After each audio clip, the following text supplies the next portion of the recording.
ବୁଢ଼ା ଦେହରେ ମଫସଲ ପାଣି ଚଳିଲା ନାହିଁ। ଜ୍ୱର ହେଲେ ଖୁଁ ଖୁଁ କରି କାଶେ। ସେ କାଶଟା ରାତିକି ବେଶୀ ହୁଏ। ବାବୁ ଶୋଇବାରେ ହରକତ ହେଲେ। ସେ ପିଅନକୁ ହୁକୁମ ଦେଲେ, ବୁଢ଼ାଟାକୁ କିଆ ବାଡ଼ରେ ଫୋପାଡ଼ି ଦେଇ ଆସ। ସେ ପିଅନଟା ମୂର୍ଖ, ଇଂରାଜୀ ପଢ଼ିନାହିଁ। ତାର ଗୋଟିଏ ବେଶୀ କିନ୍ତୁ ହୃଦୟ ଅଛି। ବିଚାର କଲା, କ'ଣ ଏ ବୁଢ଼ା ରୋଗୀଟାକୁ କିଆ ବାଡ଼ରେ ଶୁଆଇ ଦେବି। ଦିନେ ବୁଢ଼ାକୁ ଭାରି ଜ୍ୱର, 3 ଦିନ ଖାଇନାହିଁ। ଅଧରାତି, ଅନ୍ଧାର, ଥଣ୍ଡା ପାଇ ବୁଢ଼ାର କାଶ ବଳି ପଡ଼ିଲା। ବାବୁ ତ ଭାରି ଖପା। ବୁଢ଼ା ଛାତିରେ 2ଟା ଇଂରାଜୀ ଘୁଷି ମାରିଲେ। ବିଛଣାପତ୍ର ବାହାରକୁ ଫୋପାଡ଼ି ଦେଲେ।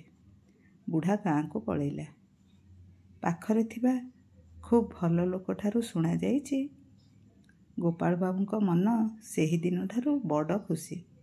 ଆଉ ଏଣେ ବୁଢ଼ା ଗାଁକୁ ଆସି ତାହାର 2 ମାଣ ଜମି ଥିଲା ଭାଗ୍ୟରେ ଲଗେଇଦେଲା। ଘରେ ବସି ଧାନ ପାଏ, ପେନ୍ସନ୍ ଟଙ୍କାରେ ଲୁଗାପଟା, ଲୁଣ ତେଲ କରେ। କାଶ ହେଲା ଦିନଠୁ ବୁଢ଼ା ଟିକିଏ ଅଫିମ ଧରିଛି। ସବୁ ଖର୍ଚ୍ଚ ଚଳେ। ଘରଠାରେ ପିଣ୍ଡାରେ ବସି ହରିନାମ କରେ। ଇଛୁଣି ବାପ ପୁଅ ଦୁହେଁ ଖୁସି।